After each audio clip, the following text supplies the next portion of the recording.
कौन सी anticoagulant therapy हम dialysis patient में इस्तेमाल करें, कौन सी एंटीकोगुलेंट थेरेपी हमारे डायलिसिस पेशेंट के लिए सही है, ये सवाल हमारे मन में हमेशा रहते हैं। आज इस वीडियो के दौरान हम कोशिश करेंगे इन सारे सवालों का जवाब देने के लिए।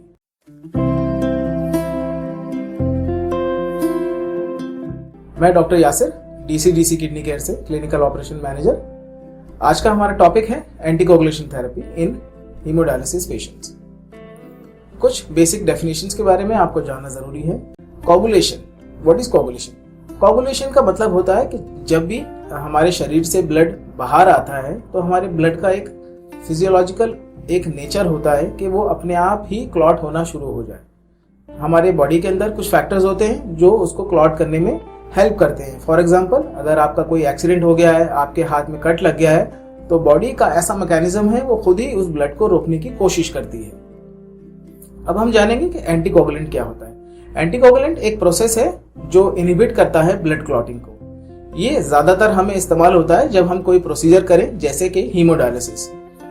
जब हम एंटीकोगुलेंट अपने मरीज को देते हैं तो ये ब्लड को जमने नहीं देता और जो हमारा प्रोसेस है डायलिसिस का वो किसी बिना रुकावट के चलता रहता है। एंटीकोगुलेंट थेरेपी की डायलिसिस के दौरान हमें क्यों जरूरत होती है? जब हमारा ब्लड एक्स्ट्रा कॉर्पोरल सर्किट में आता है, जिसमें इंक्लूड होता है डायलाइजर और ब्लड ट्यूबिंग, तो ब्लड की एक टेंडेंसी है कि वो क्लॉट हो। जब हम पेशेंट को एंटीकोगुलेंट दे देते हैं तो एक प्रॉपर फ्लो हमें मिलता है जो हमको डायलिसिस के लिए जरूरत होती है। क्या क्या एंटीकोगुलेंट एजेंट्स हमारे पास मौजूद हैं हीमोडायलिसिस के लिए? उसमें सबसे पहला ऑप्शन है अनफ्रैक्चरेटेड हेपरिन, जो हमारा नॉर्मल हेपरिन होता है, लो मॉलिक्यूलर वेट हेपरिन और हेपरिन फ्री डायलिसिस। सबसे पहले हम बात करेंगे अनफ्रैक्चरेटेड हेपरिन के बारे में। अनफ्रैक्चरेटेड हेपरिन हम कॉमनली इस्तेमाल करते हैं as a anticoagulant agent in hemodialysis. ये मेडिसिन हेल्प करती है किसी भी तरह के ब्लड क्लॉट के फॉर्मेशन को और इनहिबिट करती है कुछ एक्टिविटीज को जो ब्लड क्लॉटिंग के लिए रिस्पॉन्सिबल होती है। डोज ऑफ हेपरिन की डोज हमें बहुत ही केयरफुली देनी चाहिए और ये वेरी करती है पेशेंट टू पेशेंट। हेपरिन की सही डोज अगर हम देंगे तो हम प्रिवेंट करेंगे कि हमारा डायलिसिस के दौरान कोई भी ब्लड क्लॉट ना हो और पेशेंट को एक्सेसिव ब्लीडिंग भी ना हो जाए। अब हम बात करेंगे हेपरिन के बारे में। हेपरिन नेचुरली अकर होती है पॉलीमर मिक्सचर ऑफ सल्फेट से और ये फैमिली से बिलोंग करती है ग्लाइकोअमाइनोग्लाइकेन से। नॉर्मली जो हेपरिन है वो सिंथेसिस होती है हमारी बॉडी में by mast cells and basophils. Molecular weight की अगर हम बात करें तो हेपरिन का मॉलिक्यूलर वेट होता है अराउंड 5000 से 30,000 डाल्टन। हेपरिन की डोज हम जब भी मेजर करते हैं तो हम उसको मेजर करते हैं इंटरनेशनल यूनिट के हिसाब से। अब हम बात करेंगे हेपरिन के मैकेनिज्म ऑफ एक्शन के बारे में। हेपरिन जो होता है एक डायरेक्ट एंटीकोगुलेंट होता है जो बाइंड करता है एंटीथ्रोम्बिन 3 के साथ और इनहेंस करता है इसके पेप्टोलाइटिक एक्टिविटी को।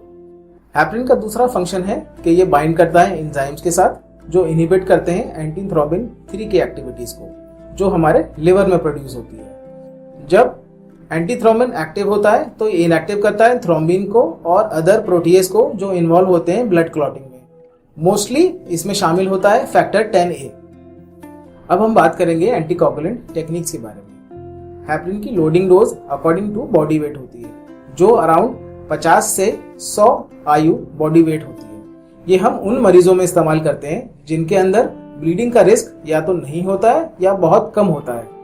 हमारे पास अलग अलग ऑप्शंस हैं जिसके थ्रू हम हेपरिन दे सकते हैं। उसमें से सबसे पहला ऑप्शन है रूटीन हेपरिन, उसके बाद होता है टाइट हेपरिन और तीसरा होता है हेपरिन फ्री, जिसमें हम हेपरिन की मात्रा या तो बिल्कुल नहीं या बहुत कम अमाउंट में देते हैं। अब हम बात करेंगे रूटीन हेपरिन हम किस तरह दें अपने मरीज को। इसमें हम हेपरिन 2 तरीके से देते हैं। एक बोलस जो हम स्टार्टिंग में देते हैं पेशेंट को जब हम डायलिसिस शुरू करते हैं, और एक कॉन्टिन्यूअस इन्फ्यूजन देते हैं जो डायलिसिस के दौरान चलता रहता है। बोलस इंजेक्शन की डोज होती है 30 से 50 इंटरनेशनल यूनिट पर बॉडी वेट और कॉन्टिन्यूअस इन्फ्यूजन की डोज होती है 800 से 1500 इंटरनेशनल यूनिट पर आर्ली या 10 से 20 इंटरनेशनल यूनिट पर बॉडी वेट। फॉर एग्जाम्पल, अगर हमारे पेशेंट का वेट 70 किलो है और हमें उसको 4 घंटे की डायलिसिस देनी है तो हम इसको कैसे कैलकुलेट करेंगे? सबसे पहले हम बोलस की डोज कैलकुलेट करते हैं, वो होती है 30 × 70 जो है 2100 इंटरनेशनल यूनिट, और इन्फ्यूजन की डोज होती है 800 पर आरली, जिसको हम 3 से मल्टीप्लाई करेंगे तो वो होती है 2400। तो हमारी टोटल डोज हो गई हेपरिन की 4500 इंटरनेशनल यूनिट। हेपरिन की हाफ लाइफ 1 घंटा होती है, तो हमेशा याद रखें जो आपका मेंटेनेंस इफ्यूजन चल रहा है उसको 30 से 60 मिनट पहले डायलिसिस से स्टॉप कर दें। रूटीन हेपरिन के कुछ इंडिकेशंस हैं जो हमें हमेशा याद रहने चाहिए। ये हम उन मरीजों में यूज करते हैं जिनको हेमरेज का कोई रिस्क नहीं है, like CNS bleeding, GI bleeding और पेरिकार्डाइटिस। अब हम बात करेंगे टाइट हेपरिन टेक्निक के बारे में। ये हम उन मरीजों में इस्तेमाल करते हैं जिनके अंदर स्लाइट रिस्क होता है ब्लीडिंग का, या जिनको हम हेपरिन फ्री डायलिसिस कर रहे हैं और हम अनसक्सेसफुल हो रहे हैं। इसकी डोजेज के बारे में हम बात करेंगे अब, जिसकी प्राइमरी डोजेज होती है 750 इंटरनेशनल यूनिट और कंटिन्यूस डोज होती है 600 इंटरनेशनल यूनिट पर आरली। अब हम बात करेंगे हेपरिन फ्री डायलिसिस के बारे में। हेपरिन फ्री डायलिसिस के कुछ इंडिकेशंस हैं, जैसे कि अगर किसी पेशेंट को पोटेंट रिस्क हो ब्लीडिंग का, फॉर एग्जांपल हेमेचोरिया, किसी पेशेंट के यूरिन में ब्लड आ रहा हो, या किसी पेशेंट के स्टूल में ब्लड आ रहा हो, या पेशेंट को कोई स्नेक बाइट हो, या पेशेंट कोई सर्जरी के लिए जा रहा हो, या पेशेंट की कोई सर्जरी हो चुकी हो। हेपरिन फ्री डायलिसिस में हम 2000 इंटरनेशनल यूनिट लेते हैं और अपने पूरे सर्किट के अंदर उसको रन करते हैं कम से कम 5 से 10 मिनट के लिए और उसको ड्रेन आउट कर देते हैं। हमेशा याद रखिए जब भी आप हेपरिन फ्री डायलिसिस कर रहे हैं तो सर्किट के क्लॉट होने का खतरा रहता है।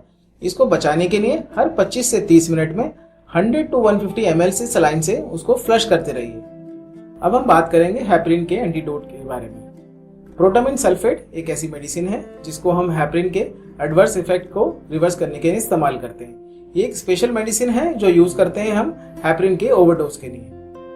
प्रोटामिन की डोज होती है 1 mg पर 100 इंटरनेशनल यूनिट ऑफ हेपरिन। हमेशा याद रखिए जब भी आप प्रोटामिन सल्फेट अपने पेशेंट को देख रहे हैं तो इसकी डोज को जरूर कैलकुलेट कर लें।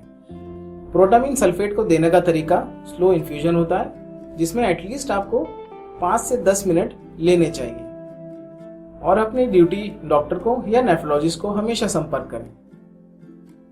अब हम बात करेंगे हेपरिन के काउंटर इंडिकेशन के बारे में। सबसे पहला, अगर पेशेंट को कोई नोन एलर्जी है हेपरिन की वजह से, अगर आपके पेशेंट को हेपरिन लगाने के बाद कोई हाइपर सेंसिटिविटी रिएक्शन हो रहा है या कोई एलर्जिक रिएक्शन हो रहा है, उस केस में हम पेशेंट को हेपरिन नहीं देंगे।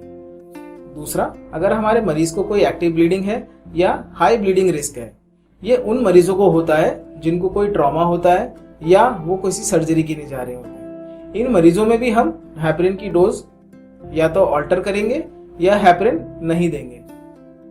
तीसरा, थ्रोम्बोसाइटोपिनिया। थ्रोम्बोसाइटोपिनिया होता है पेशेंट्स के प्लेटलेट काउंट्स का कम हो जाना। वो किसी और बीमारी की वजह से भी हो सकता है, या कभी कभी हमने अपने डायलिसिस के मरीजों में देखा है कि हेपरिन इंड्यूस्ड थ्रोम्बोसाइटोपिनिया भी होता है, तो उन मरीजों को हम हेपरिन नहीं देंगे। चौथा, रीसेंट इंट्राक्रेनियल हेमरेज। अगर हमारे पेशेंट के ब्रेन में कोई ब्लीडिंग है, हम उन केसेस में भी हेपरिन को अवॉइड करते हैं। पांचवा, अदर मेडिकल कंडीशंस। हमारे पेशेंट को कुछ और भी बीमारियां हो सकती हैं, जैसे कि गैस्ट्रिक अल्सर, हेमरॉइड या बैक्टीरियल एंडोकार्डाइटिस। इन सब बीमारियों में भी हम पेशेंट को हेपरिन की डोज नहीं देंगे। अब हम बात करेंगे हेपरिन के साइड इफेक्ट्स के बारे में। हेपरिन का सबसे पहला साइड इफेक्ट है ब्लीडिंग। दूसरा, थ्रोम्बोसाइटोपिनिया। हेपरिन इंड्यूस थ्रोम्बोसाइटोपिनिया, ये प्लेटलेट के काउंट्स को कम कर सकता है। तीसरा, हाइपर सेंसिटिविटी रिएक्शंस, ये पेशेंट के अंदर कुछ एलर्जिक रिएक्शंस प्रोड्यूस कर सकता है। चौथा, रिवर्सल एलोपेशिया, ये पेशेंट के हेयर लॉस भी कर सकता है, बट वो एक रिवर्सिबल प्रोसेस है। ऑस्टियोपोरोसिस, ये कैल्शियम के अमाउंट को कम कर देता है बॉडी के अंदर से, जिसकी वजह से पेशेंट की हड्डियां बहुत कमजोर हो जाती हैं। अब हम बात करेंगे लो मॉलिक्यूलर वेट हेपरिन के बारे में। Low molecular weight heparin normal heparin से डिफरेंट कैसे है? सबसे पहले अगर हम मॉलिक्यूलर वेट की बात करें तो लो मॉलिक्यूलर वेट हेपरिन का मॉलिक्यूलर वेट 4500 डाल्टन होता है, जो नॉर्मल हेपरिन से बहुत ज्यादा कम है। Less frequent dosing due to longer half life, less risk of bleeding and heparin induced thrombocytopenia. चौथा, ये ऑस्टियोपोरोसिस भी कम करता है एज कंपेयर टू हेपरिन, अगर हम इसे लंबे समय तक यूज करें। लो मॉलिक्यूलर वेट का एक ड्रॉबैक है कि ये बहुत ज्यादा एक्सपेंसिव होता है। अब हम बात करेंगे contraindication of low molecular weight heparin के। सबसे पहला एलर्जीज। अगर पेशेंट को लो मॉलिक्यूलर वेट हेपरिन से कोई एलर्जी है तो उन मरीजों में हम इसको इस्तेमाल नहीं करेंगे। दूसरा, अगर पेशेंट को हेपरिन इंड्यूस थ्रोम्बोसाइटोपेनिया है। तीसरा, अगर पेशेंट को कोई ब्लीडिंग डिसऑर्डर है। चौथा, अगर पेशेंट कोई स्पाइनल एनेस्थीसिया के लिए जा रहा है, उन केसेस में भी हम इसको अवॉइड करेंगे। अब हम बात करेंगे कुछ साइड इफेक्ट्स के बारे में जो लो मॉलिक्यूलर वेट हेपरिन के होते हैं। सबसे पहला, ब्लीडिंग, कुछ एलर्जिक रिएक्शंस। तीसरा, injection site reactions. Low molecular weight heparin को हम सबक्यूटेनियसली लगाते हैं तो इसकी वजह से पेशेंट को रेडनेस, ईचिंग या कुछ जलन हो सकती है। चौथा, हेपरिन इंड्यूस थ्रोम्बोसाइटोपेनिया। अब कुछ की पॉइंट्स जो आप हमेशा याद रखिए जब भी आप हेपरिन का इस्तेमाल कर रहे हैं। जब भी आप पेशेंट को हेपरिन दें, हमेशा अपनी पेशेंट की कंडीशन के बारे में आपको पता होना चाहिए। हेपरिन का यूज हमेशा पेशेंट के बॉडी वेट के अनुसार होना चाहिए। तीसरा, हेपरिन की वाइल ज्यादातर मल्टी वाइल्स होती हैं, तो आप जब भी उसको ओपन करें उस पर डेट जरूर मेंशन करें। चौथा, अगर डायलिसिस के पेशेंट को किसी भी तरह की ब्लीडिंग हो रही है तो वो जल्द से जल्द अपने डॉक्टर से संपर्क करें। मैं उम्मीद करता हूं कि जो भी जानकारी मैंने आपको दी है वो आपके लिए लाभदायक होगी। जाने से पहले मैं आपसे एक सवाल पूछना चाहता हूं। हमारा एक पेशेंट है जिनकी उम्र 65 साल है और वो रेगुलरली डायलिसिस कराते हैं, हफ्ते में 3 बार। उनको कुछ दिनों से गैस्ट्रिक ब्लीडिंग हो रही है, तो किन किन बातों का हमें ध्यान रखना है डायलिसिस शुरू होने से पहले? आप इस सवाल का जवाब कमेंट बॉक्स में कर सकते हैं। इस टॉपिक से रिलेटेड अगर आपको और कोई भी जानकारी चाहिए हो तो डीसीडीसी की क्लिनिकल टीम से आप कनेक्ट कर सकते हैं। Thank you so much.